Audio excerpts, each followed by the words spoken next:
Mulai, sudah mulai. Selamat siang Ibu, apa kabar hari ini? Selamat siang, hari ini kabarnya baik dan luar biasa. Bagaimana kabar Ibu? Kabar saya baik Bu. Terima kasih Bu, sebelumnya saya minta maaf sudah mengganggu waktunya Ibu. Apakah Ibu bersedia memberikan waktu dan kesempatan untuk saya Bu? Sangat bersedia. Baik Ibu, terima kasih atas kesempatan pada siang hari ini, karena Ibu sudah bersedia waktu untuk saya mewawancarai dalam rangka pemenuhan tugas saya dalam pendidikan guru penggerak di angkatan yang ke-10 yang berhubungan dengan modul 3.1 yaitu demonstrasi kontekstual. Baik Ibu, mungkin kita langsung saja ke pertanyaan pertama. Oke.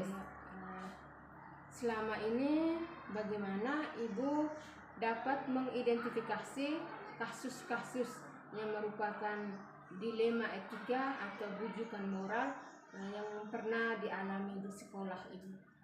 Oke, baik, terima kasih Ibu Telem, calon guru penggerak angkatan yang ke-10.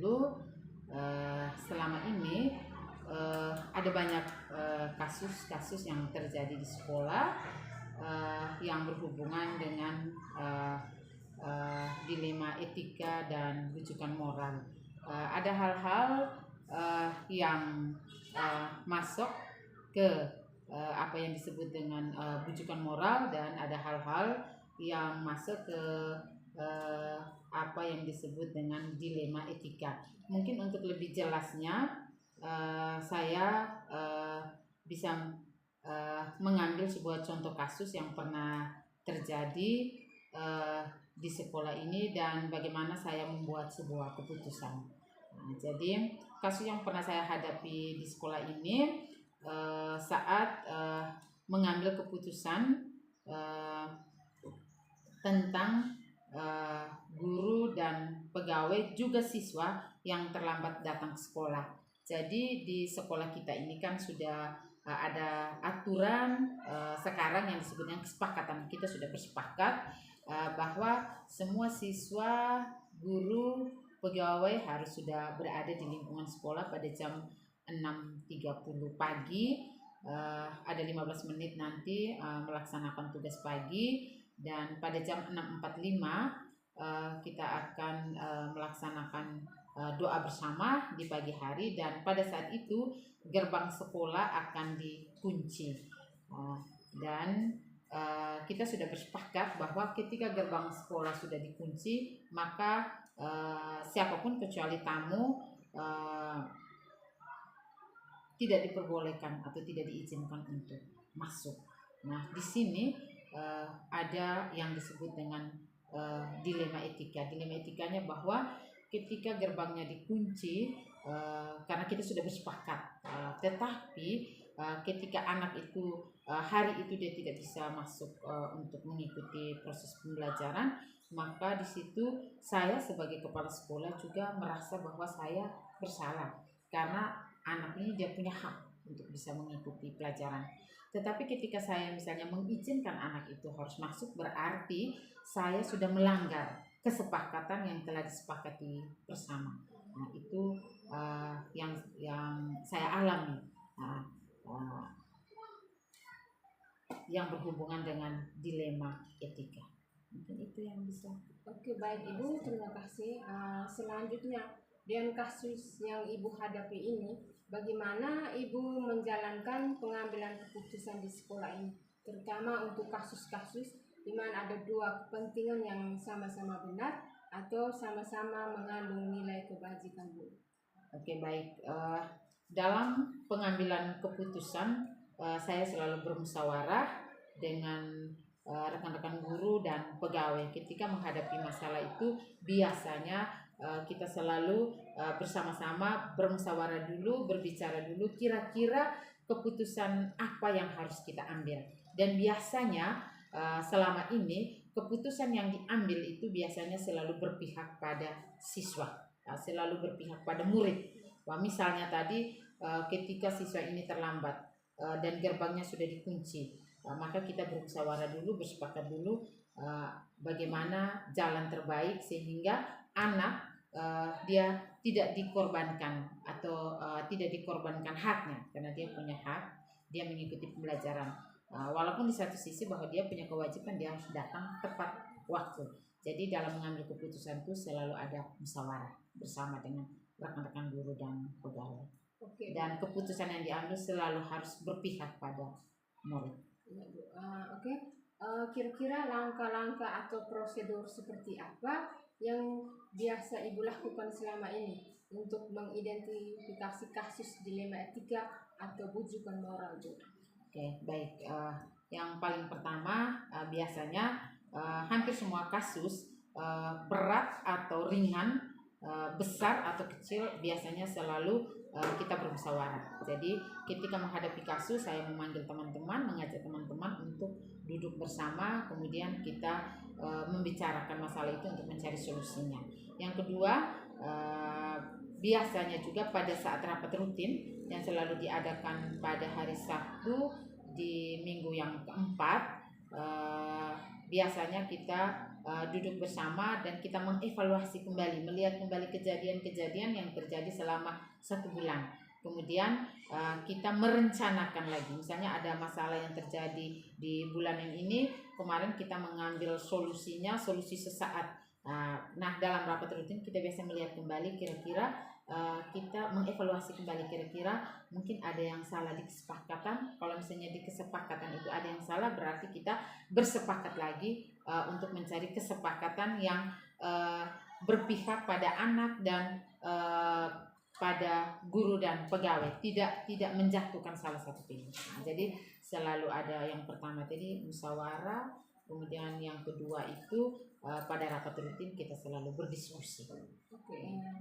Hal-hal apa saja yang selama ini Ibu anggap paling efektif dalam pengambilan keputusan pada kasus-kasus dilema etika ini?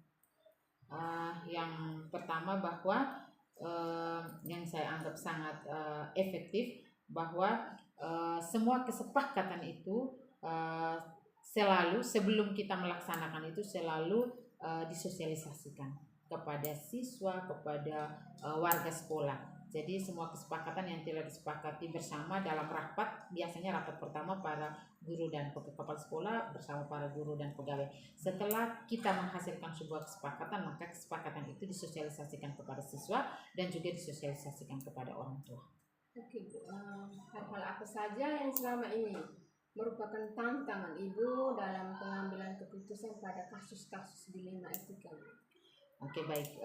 Tantangan yang saya hadapi, yang menjadi tantangan, yang pertama itu bahwa sudah pasti bahwa ada rasa kurang percaya atau kurang respect dari anak sendiri, juga dari Bapak Ibu guru dan pegawai. Kadang-kadang kan kalau ada Bapak Ibu guru dan pegawai yang terlambat juga, kadang-kadang saya juga nanti memberi teguran. Jadi kadang-kadang ada rasa kurang respect, rasa kurang dihargai. Kadang-kadang teman-teman ataupun anak-anak merasa bahwa ini kepala sekolah terlalu otoriter. Nah, itu tantangannya. Tetapi mau tidak mau saya harus menjalankan itu karena itu sudah menjadi kesepakatan bersama. Sehingga siapa yang melanggar kesepakatan itu perlu ditegur. Walaupun mungkin itu tantangannya bahwa pasti nanti ada rasa kurang dihargai oleh teman-teman, atau ada rasa mungkin agak dibenci oleh teman-teman ataupun oleh siswa. Oke, Bu, apakah Ibu memiliki sebuah tata kelola atau jadwal tertentu dalam sebuah penyelesaian kasus dilema etika? Atau apakah Ibu langsung menyelesaikan di tempat atau memiliki sebuah jadwal untuk menyelesaikan? Kira-kira bentuk atau prosedur seperti apa yang Ibu jalankan? Oke, terima kasih. Jadi biasanya kasus, ketika terjadi kasus, yang paling pertama itu biasanya kita merespon, kita selalu awalnya itu kita selalu melihat kalau misalnya kasus ini harus segera diselesaikan, berarti langsung diselesaikan, tetapi tadi bahwa melalui musyawarah. Tapi kalau misalnya kasus ini bisa diselesaikan nanti, berarti dalam rapat rutin dibicarakan dulu, kemudian kita mencari solusi. tidak ada jadwal bahwa harus ada tidak ada jadwal bahwa walaupun kasus terjadi saat ini nanti di rapat rutin baru kita selesaikan, itu tidak. Tapi kalau kasus yang kita rasa bahwa ini harus segera di selesaikan, berarti langsung diselesaikan tetapi dengan musyawarah.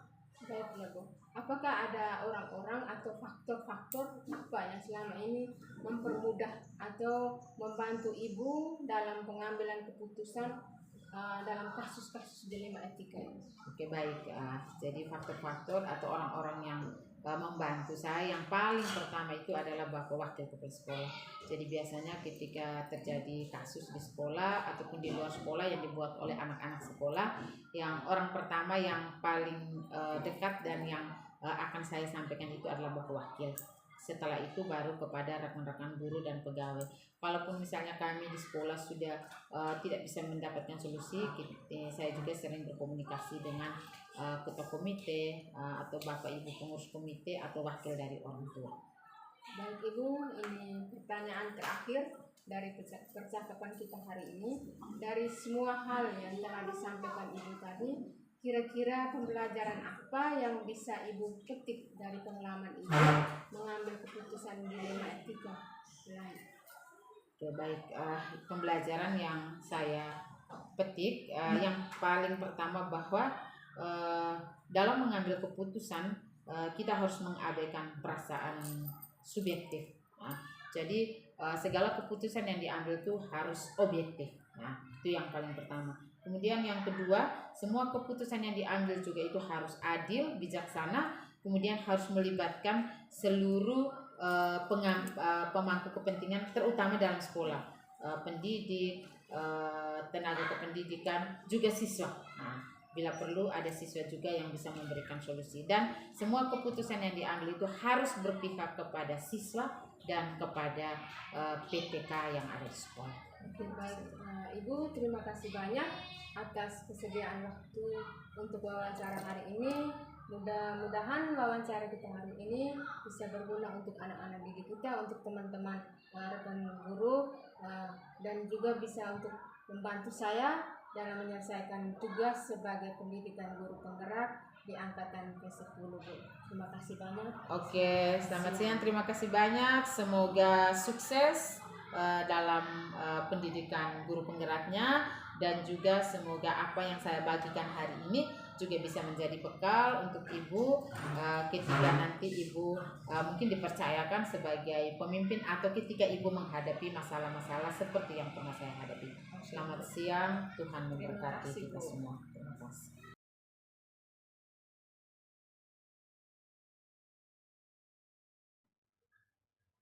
Selamat siang Ibu, selamat berjumpa kembali pada hari ini. Apa kabar hari ini Ibu? Selamat siang juga Ibu, puji Tuhan kabarnya baik. Baik Bu, terima kasih Bu. Maaf Bu, sudah mengganggu waktunya Ibu. Terima kasih atas kesempatan pada siang hari ini berjumpa dengan saya selaku guru penggerak di angkatan yang ke-10, di mana saya sedikit mau mewawancarai hasil tugas saya tentang demonstrasi kontekstual. Mungkin tidak memperpanjang waktu Ibu, langsung saja ke pertanyaan yang pertama. Ya, silakan. Oke, baik. Selama ini bagaimana Ibu dapat mengidentifikasi kasus-kasus yang merupakan dilema etika atau bujukan moral yang terjadi di sekolah Ibu? Baik, terima kasih banyak. Yang pertama, saya melihat dari segi hukum. Apakah kasus tersebut melanggar hukum atau tidak? Maka sudah tentu benar lawan salah. Namun, jika masih bisa dikatakan benar lawan benar, maka itu dilema etika. Kalau dilema etika lebih menekankan pada pengambilan keputusan yang tepat dan bijaksana, karena tidak ada keputusan salah di dalamnya, sedangkan bujukan moral itu masih ada benar dan salah. Oke, baik Bu. Selama ini bagaimana Ibu menjalankan pengambilan keputusan di sekolah Ibu, terutama untuk kasus-kasus di mana ada dua kepentingan yang sama benar atau sama-sama mengandung nilai kebajikan, Bu? Baik, sebelum mengambil keputusan, terlebih dahulu saya mengumpulkan fakta, siapa yang terlibat, menganalisis benar salahnya, membuat alternatif solusi pengambilan keputusan. Terus diawali dengan penelusuran masalah, kemudian mengidentifikasi masalah hingga terbentuklah sebuah kesimpulan, dan dari kesimpulan inilah sebagai dasar dalam pengambil keputusan, dan saya prioritaskan itu keputusan yang berpihak pada murid, Ibu. Oke, kira-kira langkah-langkah atau prosedur seperti apa yang biasa Ibu lakukan selama ini, Bu? Iya, yang langkah yang pertama itu menentukan penyebab masalah, menentukan siapa yang terlibat, berdiskusi dengan warga sekolah, dan membuat beberapa solusi keputusan, menimbang lagi dari sudut pandang sebelum memutuskan setiap keputusan yang diambil.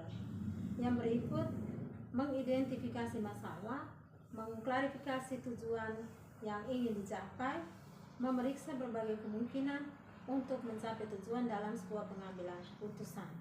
Dan yang ketiga, mengidentifikasi masalah, kemudian melakukan diskusi dengan pihak yang terlibat untuk menentukan keputusan yang terbaik. Oke, pertanyaan keempat, Bu, hal-hal apa saja yang selama ini Ibu menganggap paling efektif dalam pengambilan keputusan pada kasus-kasus dilema etika, Bu?